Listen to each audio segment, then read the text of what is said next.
On April 8, 1941, at precisely 2:35 in the afternoon, a colossal aircraft began its takeoff roll along the runway at Nakajima's test facility outside Tokyo. The airplane was immense, more than 100 feet in length, with a wingspan approaching 140 feet. For engines thundered as the machine lifted into the heavy, humid air. Engineers from the Imperial Japanese Navy stood silently nearby, their expressions tense with anticipation. 18 months of work had led to this moment. Nearly $950,000 had been spent acquiring the American passenger aircraft on which this machine was based. A staged crash had been orchestrated to conceal the true purpose of the purchase. And now, at last, the aircraft was airborne. The pilot advanced the throttles. The climb began, slowly, far too slowly. The engines labored under the strain. The controls felt heavy, dull, and unresponsive. Something was wrong. In truth, something had always been wrong. Japan had acquired American technology, dismantled and reverse-engineered what was considered the most advanced airliner in the world, and reshaped it into what they hoped would become a long-range strategic bomber capable of striking targets across the Pacific. Instead, they produced one of the most ineffective heavy bombers ever built. This is a story of how Japan purchased an American airliner that its creators ultimately abandoned and transformed it into a spectacular failure. It is a tale of espionage and misdirection, of engineering arrogance, and of the dangerous belief that copying another nation's work is the same as understanding it. And it is a story that does not begin with war, but with the golden age of American commercial aviation. The year was 1935. Commercial aviation was rapidly reshaping the United States. Airline routes were expanding, public confidence in air travel was growing, and aircraft manufacturers were locked in fierce competition to design the next generation of passenger planes. The Douglas Aircraft Company had just introduced the DC-3, an aircraft that would go on to become the most successful commercial airplane of its time. Yet even before the DC-3 entered widespread service, airline executives were already looking beyond it. William Patterson, president of United Airlines, approached Douglas with a bold and ambitious idea. He wanted an aircraft that would make the DC-3 seem obsolete almost overnight. Patterson envisioned a four-engine airliner capable of flying non-stop across the entire continental United States. It would carry 42 passengers in daytime configuration, or 30 passengers in sleeper berths for overnight transcontinental service. It would feature a pressurized cabin, allowing it to fly above turbulent weather, and air conditioning to ensure passenger comfort. It would embody the absolute forefront of aviation technology. The proposal was daring in the extreme.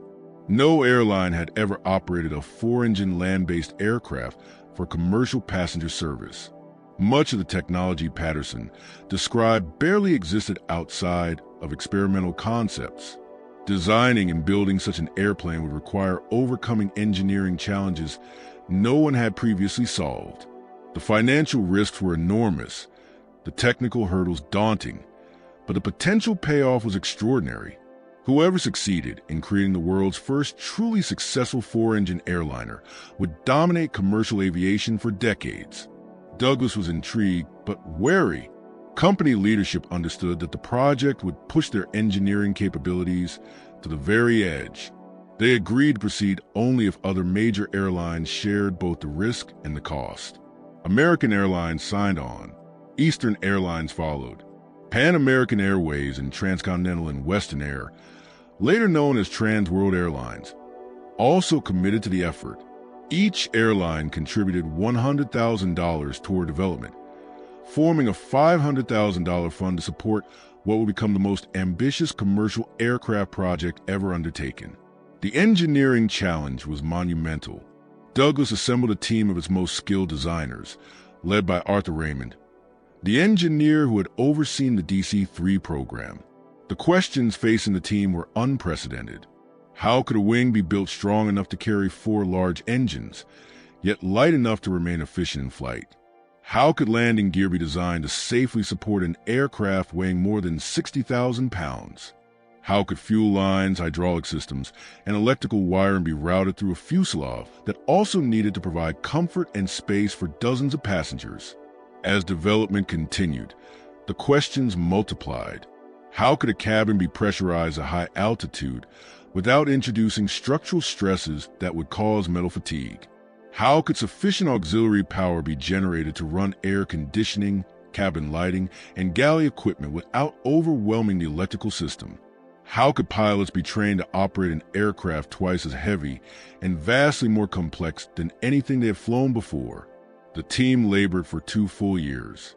They produced 8,100 detailed engineering drawings covering every aspect of the aircraft. A comprehensive wind tunnel model was constructed and 866 separate tests were conducted, totaling more than 1,100 hours. Engineers analyzed airflow patterns, stability characteristics, and control effectiveness at speeds and altitudes no previous airliner had ever reached. The prototype required 1.3 million rivets to assemble. In total, the project consumed roughly 500,000 man-hours of engineering labor, an unprecedented investment for civilian aircraft. What finally emerged was unlike anything the aviation world had ever seen. Douglas designated it simply as a DC-4. From nose to tail, the aircraft represented a leap forward in design. It became the first large airplane to use tricycle landing gear, allowing it to sit level on the ground rather than resting on a tail wheel. This seemingly modest innovation had far-reaching consequences. Passengers no longer had to climb uphill to board or descend steeply when disembarking. Cargo handling became easier. Ground operations were more stable and predictable. The aircraft looked modern because it truly was modern, although nose-wheel landing gear would later become standard throughout aviation. In 1938, it was nothing short of revolutionary. The wing was enormous, stretching more than 138 feet from tip to tip. It had to be that large to generate sufficient lift while keeping takeoff and landing speeds within acceptable limits. The design drew inspiration from the proven DC, 3-wing, but scaled it up dramatically. Mounted along the wing were 4 Pratt & Whitney R2180 twin Hornet engines, each delivering 1,450 horsepower. The engines were installed with a noticeable outward angle rather than pointing straight ahead. This unusual configuration was intended to enhance stability by producing favorable yaw characteristics if one engine failed. The tail assembly was perhaps the aircraft's most striking visual feature. Instead of a single vertical stabilizer, as used on most airplanes of the era, the DC-4 employed 3 vertical fins, one mounted at the center and one at each end of the horizontal stabilizer.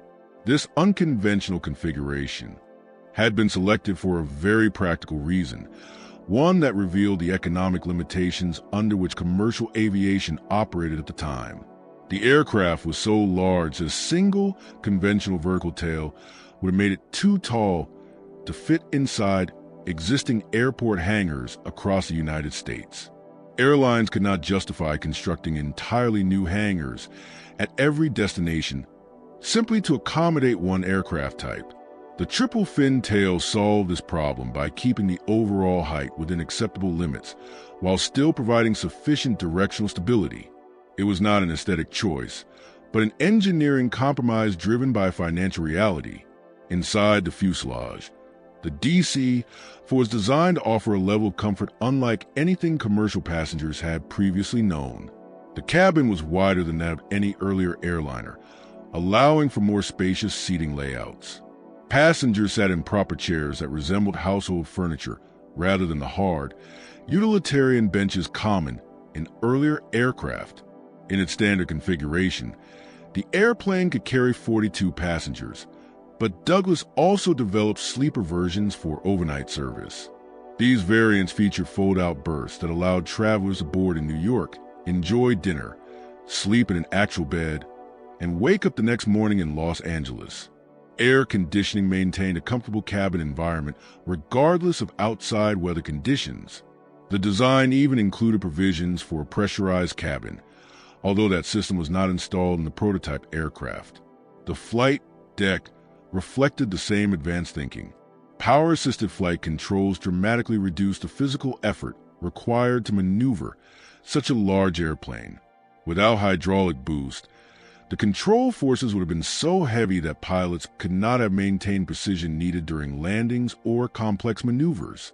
An alternating current electrical system supplied reliable power to instruments and onboard systems, a notable departure from the direct current systems most aircraft relied on at the time. Auxiliary power units allowed the DC-4 to generate electrical and pneumatic power on the ground, eliminating dependence on external equipment at smaller or remote airports. On June 7, 1938, the DC-4 prototype was ready for its first flight. The aircraft sat on the runway at Cloverfield in Santa Monica, California, near Douglas's primary manufacturing facility. At the controls was Carl Anson Cover, Douglas's chief test pilot and one of the most respected aviators in the country. Cover's career closely paralleled the rise of modern commercial aviation. Born in Pennsylvania in 1893, he learned to fly in the U.S. Army during World War I. After the war, he became a test pilot and joined Douglas in 1930. He had flown the maiden flights of the DC-1 in 1933, the DC-2 in 1934, and the DC-3 in 1935, quite literally piloting the evolution of the aircraft that made airline travel practical. Now, he was about to add another defining moment to his already remarkable legacy. Cover methodically completed his pre-flight checks. Decades of experience had taught him that careful preparation was the best defense against fatal surprises. One by one, the 4 twin Hornet engines were started, each coming alive with its deep, distinctive rumble. The aircraft, registered as NX-1810 and bearing construction number 1601, taxied toward the runway as ground crews watched with a mix of pride and apprehension. 2 years of work were about to be put to the test. Cover advanced the throttles, and the massive airplane began to roll. The DC-4 was heavy and required a long stretch of runway to reach flying speed. When the proper airspeed was reached, Cover eased back on the control column, and the aircraft lifted smoothly into the California sky. The most advanced airliner ever constructed had just completed its first successful takeoff. The initial flight lasted approximately 45 minutes and proceeded without incident. After landing, Cover reported that the aircraft handled reasonably well, though certain characteristics warranted further examination. Flight testing continued through the summer and fall of 1938. Douglas test pilots evaluated handling at different speeds and altitudes, tested climb and descent performance, and assessed the aircraft behavior in turns. They also scrutinized the reliability of its complex systems under repeated operational stress. As with all new aircraft, problems emerged. Some systems failed to perform as intended, and certain performance figures fell short of expectations. Certification was delayed while these issues were addressed and corrected.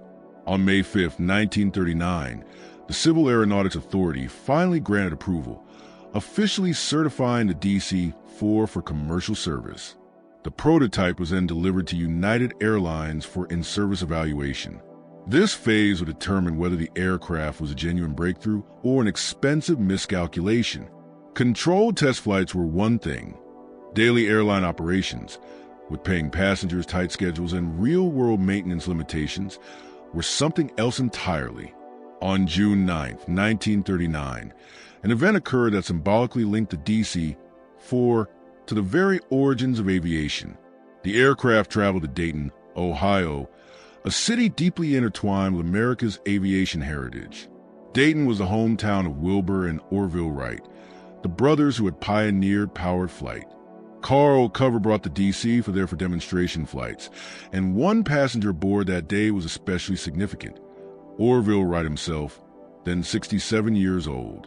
Orville had been only 32 when he and his brother made their first power flight at Kitty Hawk in 1903, a flight that lasted 12 seconds and covered just 120 feet.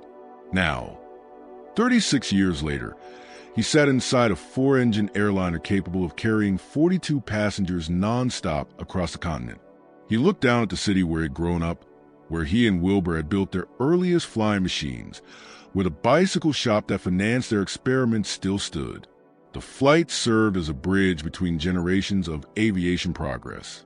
The man who had helped invent the airplane was now traveling aboard its most advanced expression. Cover later described the moment as one of the proudest of his career. A photograph of Orville Wright seated inside the DC for cabin became an enduring image in aviation history. Yet despite successful flights and the symbolic presence of aviation's founding father, United Airlines' evaluation uncovered serious flaws that threatened the entire program. The DC proved too complex for routine airline service. Its advanced systems demanded specialized maintenance capabilities that many airports simply did not possess. Mechanics accustomed to working on DC-3s struggled with the DC-4's intricate electrical networks, hydraulic systems, and control mechanisms. Operating costs far exceeded projections due to the time, expertise, and labor required to keep the aircraft airworthy. Fuel consumption was especially troubling. The 4 engines consumed gasoline at a rate far beyond what engineers had anticipated. The aircraft's range fell well short of promises because fuel burn exceeded design calculations. Performance missed targets across nearly every category, and the situation worsened after the seating capacity was increased from 42 to 52 passengers in an attempt to improve operating economics. That decision pushed the maximum gross weight to roughly 65,000 pounds, far above the aircraft's original design limits. At the core of the problem was weight.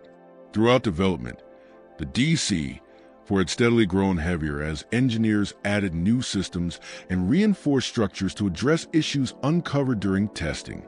Every fix introduced another penalty. The engines that had appeared adequate when the aircraft was projected to weigh around 50,000 pounds were now struggling to lift the machine 15,000 pounds heavier. Climb performance was weak. Cruise speed was underwhelming. Range was insufficient for the non-stop transcontinental routes the aircraft had been designed to fly. One by one, the airlines that had backed the project delivered their verdict. Pan American and Transcontinental and Western Air had already withdrawn before the first flight, choosing instead to invest in the Boeing 307 Stratoliner. That aircraft was smaller and less ambitious, but it worked. Now United, American, and Eastern reached the same conclusion. The DC-4 was an impressive technological achievement, but it was unsuitable for real-world airline service. It was too costly to operate, too complex to maintain, and too unreliable for scheduled passenger flights. Douglas was left facing an embarrassing and financially painful failure. The company had invested years of effort and roughly $3 million of its own funds into an aircraft that no airline wanted. The lone DC, for prototypes at the factory like an albatross, an oversized monument to overambition and a constant drain on company resources. The consortium airlines paid Douglas just $91,250 each to settle their obligations, a small fraction of what development had actually cost. Douglas executives now had to decide what to do with their white elephant. The solution came in 2 parts. First, Douglas would return to the drawing board and design an entirely new 4-engine airliner, incorporating the hard lessons learned from the DC-4's failure. This new aircraft would be lighter, simpler, and more practical. It would use proven Pratt & Whitney R2000 engines instead of the troublesome twin Hornets. It would adopt a conventional single vertical tail, accepting the increased height in exchange for easier construction and maintenance. Many of the overly complex systems that had caused problems would be eliminated. Cabin pressurization would be postponed for a future version. Power-assisted controls would be simplified. The new design would retain what had worked, the tricycle landing gear and the basic wing concept, while discarding the features that had proven troublesome. Second, Douglas would attempt to sell the original prototype to recover at least a portion of the development costs.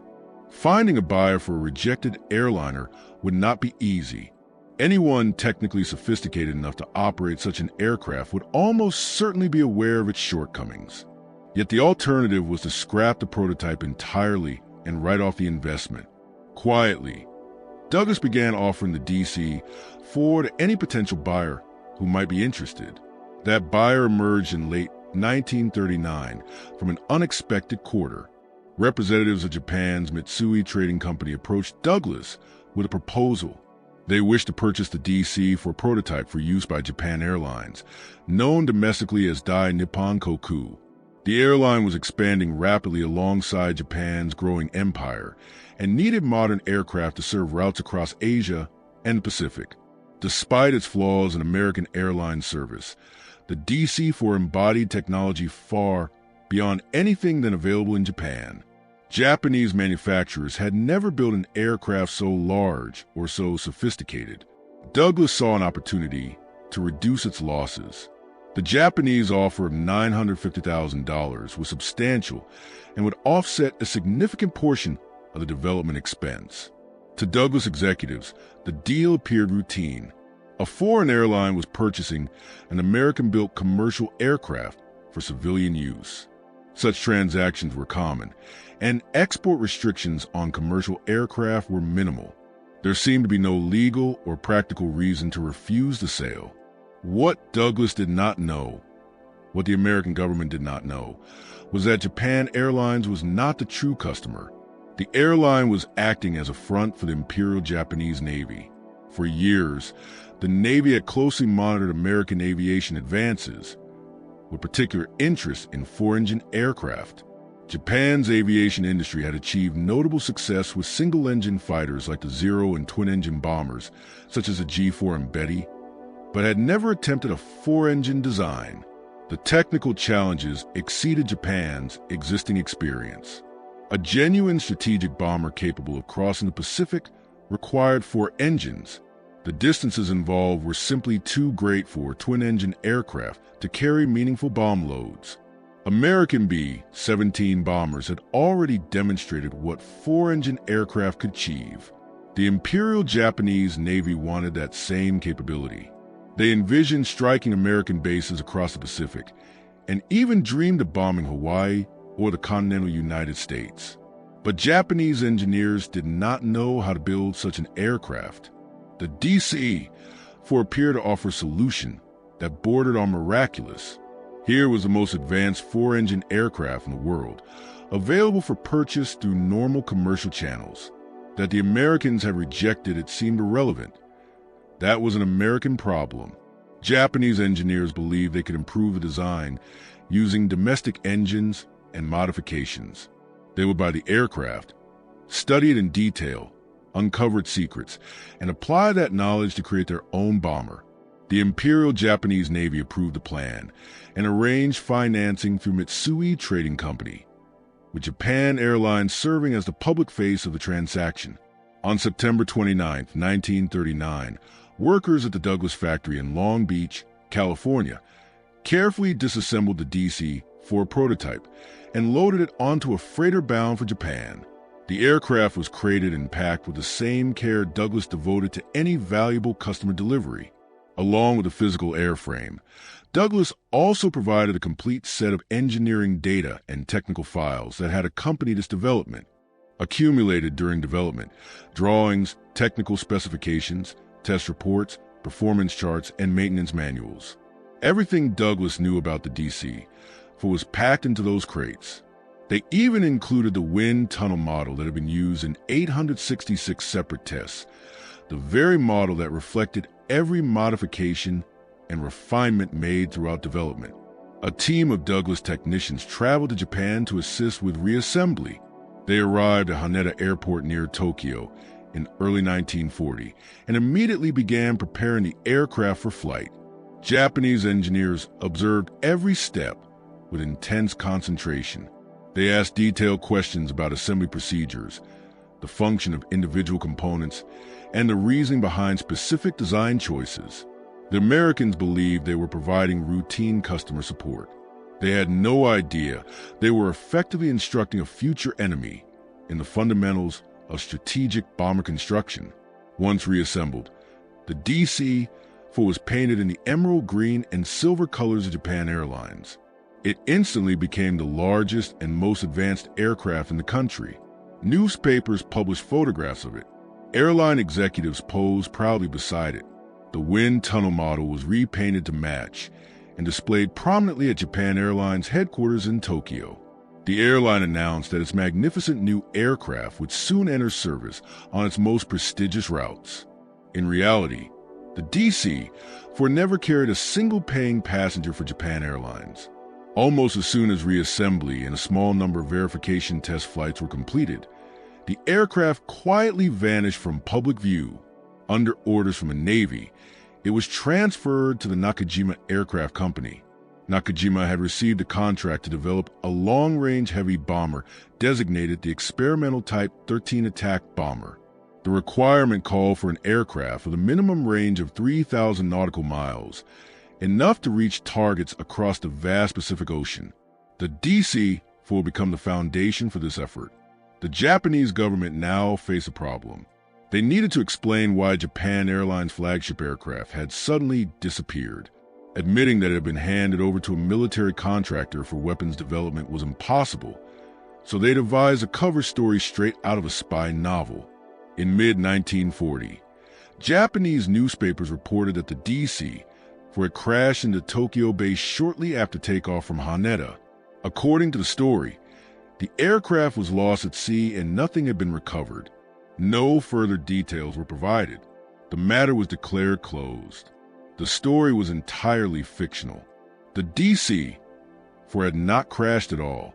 It was sitting intact inside a hangar at Nakajima's facility, where engineers were methodically dismantling it piece by piece. The fabricated crash accomplished several objectives at once. It explained the aircraft's disappearance from public view. It prevented American intelligence from tracking the fate of the prototype. It provided cover for the Navy's secret bomber program. And it discouraged any uncomfortable questions about why a brand new airliner had vanished so conveniently. At Nakajima, engineers set to work with relentless focus. They measured every dimension of the DC-4. They analyzed its structures and systems in detail. Individual components were weighed. Wiring harnesses and hydraulic lines were traced end to end. Douglas-designed parts were carefully redrawn. Every component was photographed from multiple angles. The aircraft was, in effect, reverse-engineered down to its smallest details. From this process emerged the Nakajima G5N, which the Navy designated the Experimental Type 13 Attack Bomber. Nakajima gave the name Shinzan, meaning deep mountain in Japanese, a name intended to evoke immense strength, imposing presence, and unyielding permanence. The Japanese hoped their new bomber would embody all those qualities when it eventually flew against American targets. The G5N borrowed heavily from the DC-4. The wing was essentially identical, using the same plan form, structural layout, and engine placement devised by Douglas engineers. The tricycle landing gear was copied directly, giving the G5N the same advantages in ground handling as its American predecessor. The overall size and configuration closely followed the DC-4's layout, and from certain angles the resemblance was unmistakable. The fuselage, however, was completely redesigned for military use. Where the DC-4 had carried passengers, the G5N featured a long ventral bomb bay capable of carrying up to 4,000 kilograms of bombs, approximately 8,800 pounds at maximum load, or 2 aerial torpedoes for anti-shipping missions. The bomb bay was designed for flexibility, allowing crews to tailor weapon loads to specific mission requirements. The nose was reshaped to include a glazed bombardier's compartment, providing visibility for aiming weapons. The cockpit was raised and set farther back than on the DC-4. Defensive armament bristled from multiple positions. 2 20mm Type 99 cannons provided heavy firepower, one mounted in a powered dorsal turret and another in a tail turret. 4 7.7mm Type 92 machine guns added lighter defensive coverage in the nose, ventral, and waist positions. The DC-4's distinctive triple tail was replaced with a more conventional twin-fin arrangement, which was easier to manufacture using Japanese tooling. Fabric-covered control surfaces reflected standard Japanese aircraft practice. The bomber was designed for a crew of 7 to 10 men, depending on mission configuration. For propulsion, Nakajima selected its own NK-7A Memori engines rather than attempting to copy the American Pratt & Whitney design. The Memori was an ambitious power plant, a 14-cylinder air-cooled radial engine later described by the Smithsonian as the most powerful 14-cylinder engine ever built. Each Memori was intended to produce 1,870 horsepower, a significant increase over the 1,450 horsepower delivered by the Pratt & Whitney Twin Hornet engines used on the original DC-4. Japanese planners believed the added power would offset the increased weight of military equipment. If American engines had been insufficient for the DC-4's mass, more powerful Japanese engines, they reasoned, would surely solve the problem. In reality, the Memori proved extremely difficult to manufacture and maintain. Only about 200 of the engines were built between 1941 and 1944, reflecting the immense challenges of producing such an advanced design under wartime conditions. The first G5N prototype was completed in early 1941. Parked on a ramp at Nakajima's test facility, it was an imposing sight. The aircraft stretched over 100 feet in length, with a wingspan approaching 140 feet. It dwarfed every other aircraft Japan had ever produced. Navy officials arrived to inspect their new bomber, their reactions marked by unmistakable pride. Japan, at last, had entered the realm of four-engine strategic aviation. On April 8, 1941, at exactly 2:35 in the afternoon, the first prototype lifted off on its maiden flight. Observers from the Imperial Japanese Navy watched anxiously as the massive aircraft climbed away from the runway. Japan's first four-engine, land-based bomber was finally airborne.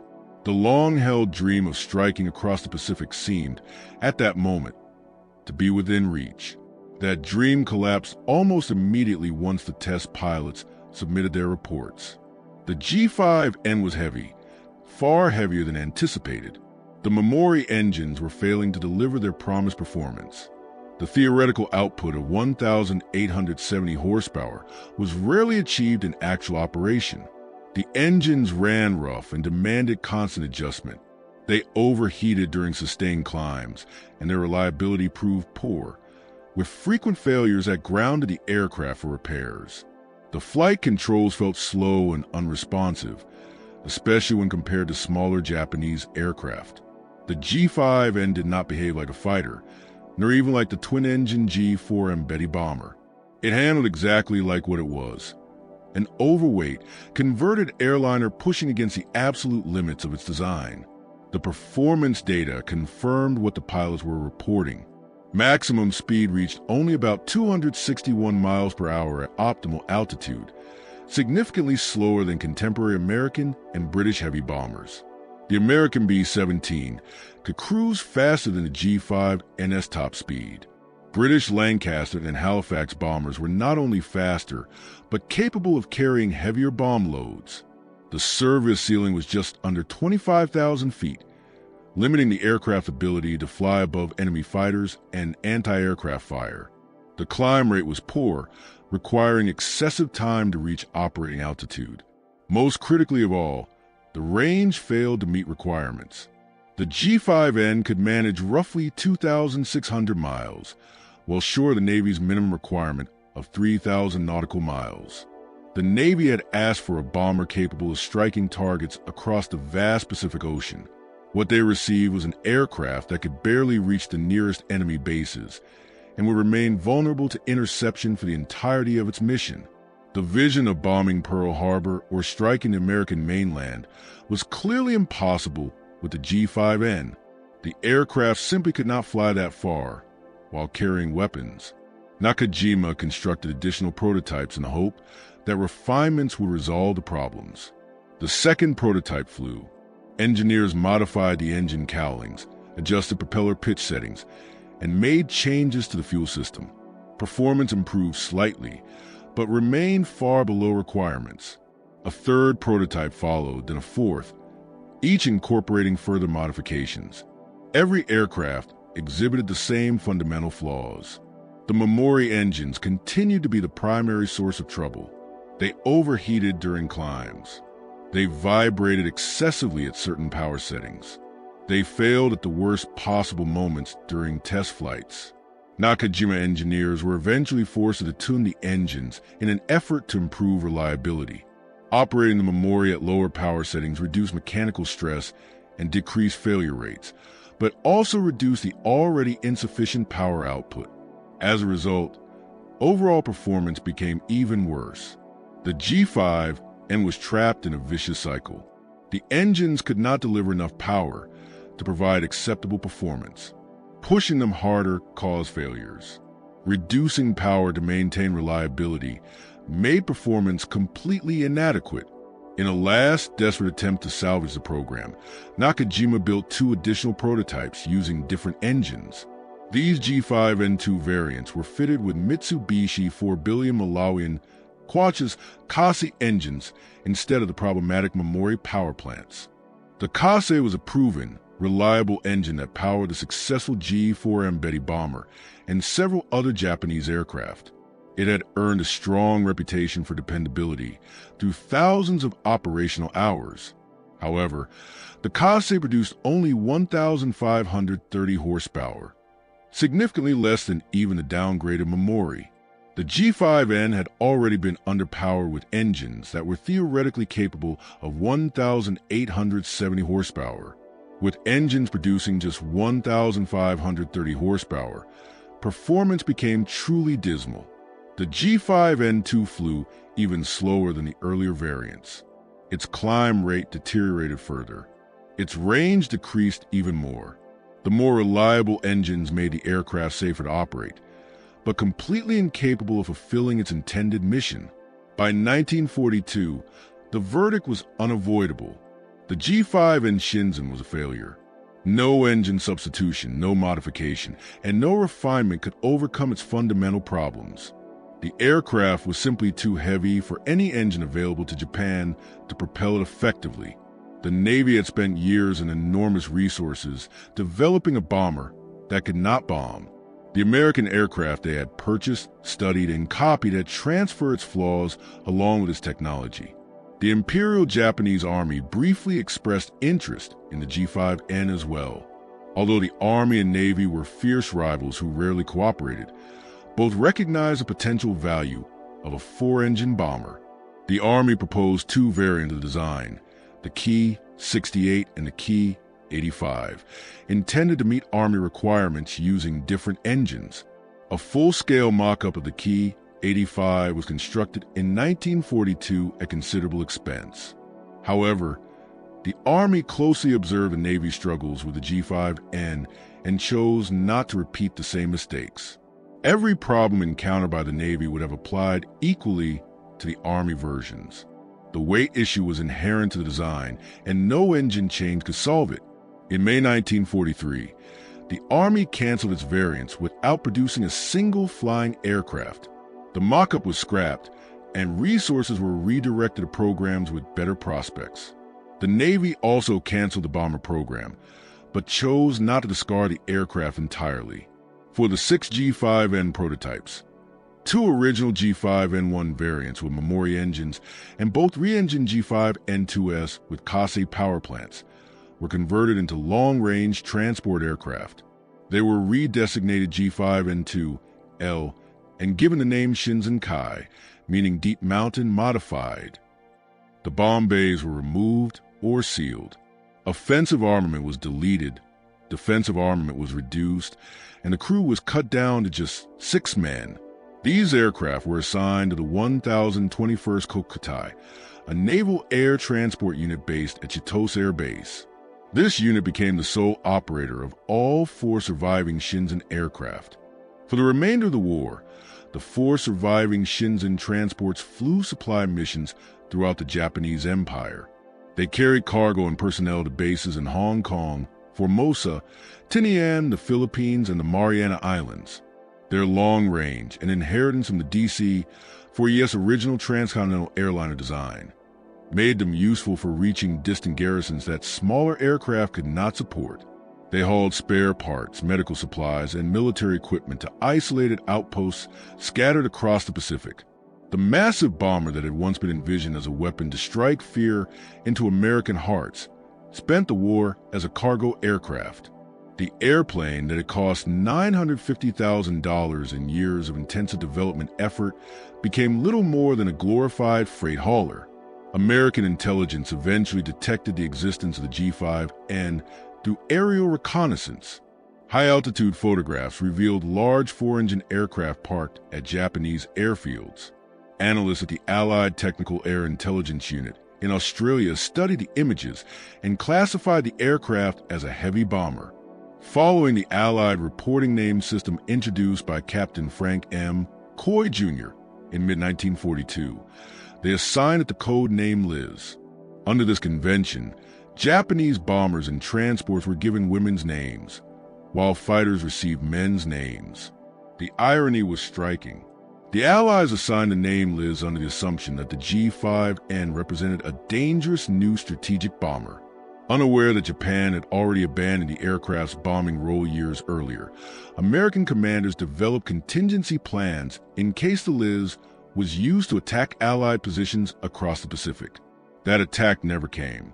The Americans did not realize that Japan had already written off the G5N as a combat aircraft long before. The threat they prepared for a hollow.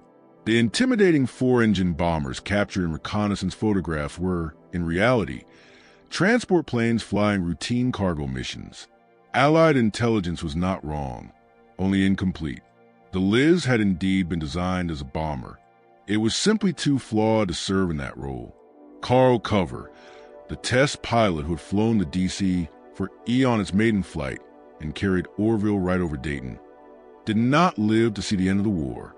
After the attack on Pearl Harbor brought the United States into the conflict, Cover returned to military service at the request of General Henry Hap Arnold, commander of the Army Air Forces. Cover was promoted to colonel and assigned to oversee B-29 Superfortress production at Bell Aircraft Factory in Georgia. He applied the same meticulous professionalism to wartime manufacturing that had defined his test-flying career. Cover's contributions to aviation were extraordinary. He had piloted the first flights of the DC-1, DC-2, DC-3, DC-4E, and DC-5, essentially flying the birth of modern commercial aviation with his own hands. On November 27, 1944, at the age of 51, Carl Cover was killed in a plane crash during a snowstorm near Dayton, Ohio. He did not live to see victory over Japan Day, nor did he ever learn what had become of the DC, for E had helped bring into the air.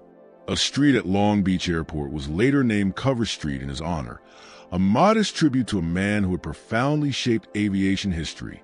Lawrence Bell, founder of Bell Aircraft, later said that no single individual in the aircraft industry had contributed more to both commercial and military aviation. None of the 6 G5N aircraft survived the war. The 4 transport conversions flew until they were destroyed, worn out, or scrapped. Japanese records from the chaotic final months of the conflict are incomplete, and the precise fate of each aircraft remains unknown. Some were likely destroyed during American air raids on Japanese airfields. Others may have been cannibalized for spare parts as Japan's industrial base collapsed under relentless Allied bombing. By the time Allied forces occupied Japan, no complete G5N aircraft remained. The bomber survives only in photographs, technical drawings, and the memories of those who built and flew it. The original Douglas DC-4E prototype was stripped down by Nakajima engineers and reduced to components. Whatever remained after all useful information had been extracted was almost certainly scrapped as Japan's wartime material shortages became increasingly desperate. The wind tunnel model that had been painted in Japan Airlines colors and displayed as part of the elaborate deception may have survived the war, but its current whereabouts are unknown. It may sit forgotten in a Japanese museum storeroom, or it may have been destroyed during the firebombing campaigns that devastated Japanese cities in 1945. The full story of the DC for E and the G5N did not emerge until after Japan's surrender in August 1945. Allied investigators examining Japanese aviation programs uncovered documents detailing the Shinzan project and its origins. They learned of the purchase of the DC-4E, the fabricated crash cover story, the reverse engineering effort at Nakajima, and the disappointing results of flight testing. The elaborate deception that had concealed the program from American intelligence before the war was finally exposed. The irony of the entire episode was both profound and instructive. The United States had rejected the DC-4 because it was too complex and too expensive for civilian airline service. Japan purchased it in the hope of turning American technology against America. Instead, the Japanese inherited all of the DC-4's flaws and added new ones of their own. The same fundamental problems that doomed the DC for commercially made the G5 and a military disaster. Douglas understood the DC-4's shortcomings because they had endured the painful development process firsthand. They knew which design decisions had caused trouble and why. They remembered which alternatives had been considered and rejected. They possessed decades of institutional memory accumulated through trial, failure, and refinement. When Douglas designed successor aircraft, they were able to avoid earlier mistakes, preserving what worked and discarding what did not. Nakajima had none of that context. They could see what Douglas had built, but not the reasoning behind it. They did not know which features had been adopted reluctantly as compromises. They did not understand which systems had created endless problems during development. They could not identify which performance goals had proven impossible to achieve.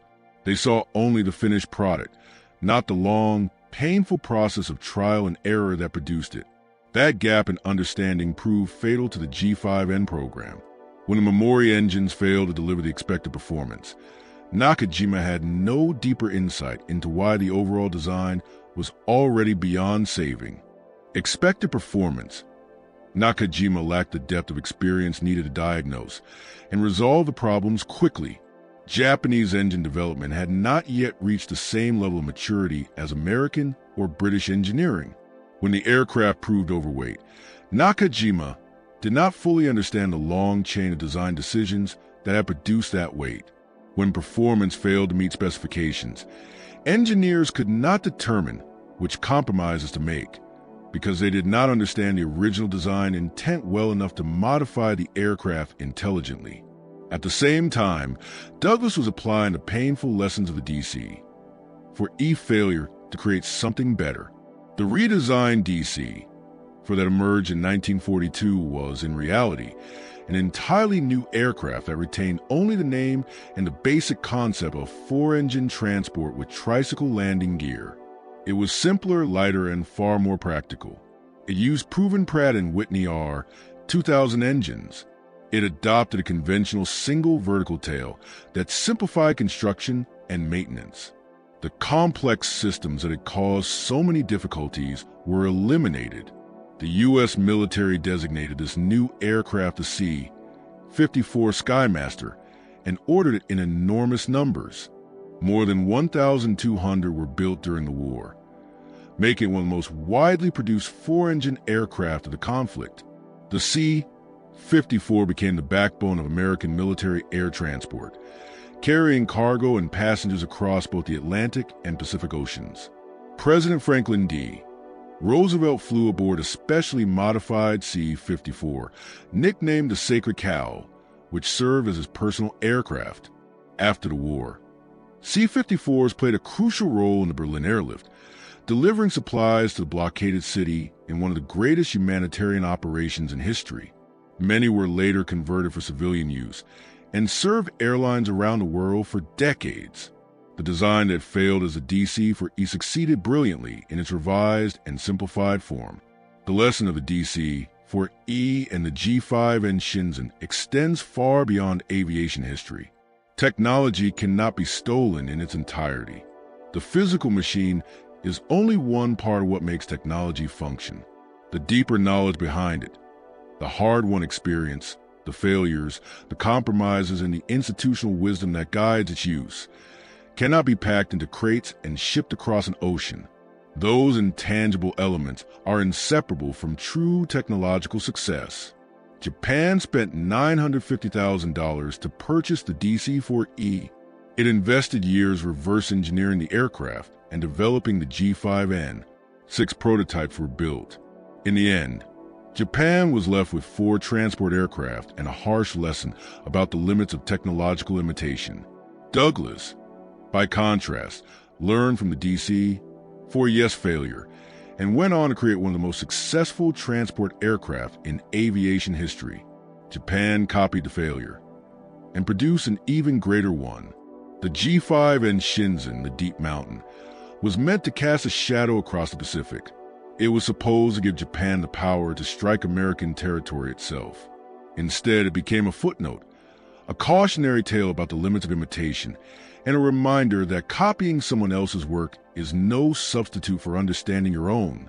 If you found this story compelling, please take a moment to like this video. It helps us share more forgotten stories from the Second World War. Subscribe to stay connected with these untold histories. Each one matters. Each one deserves to be remembered. Leave a comment below telling us where you're watching from. Our community stretches from Texas to Tasmania, from veterans to lifelong history enthusiasts. You are part of something special here. Thank you for watching, and thank you for keeping these stories alive.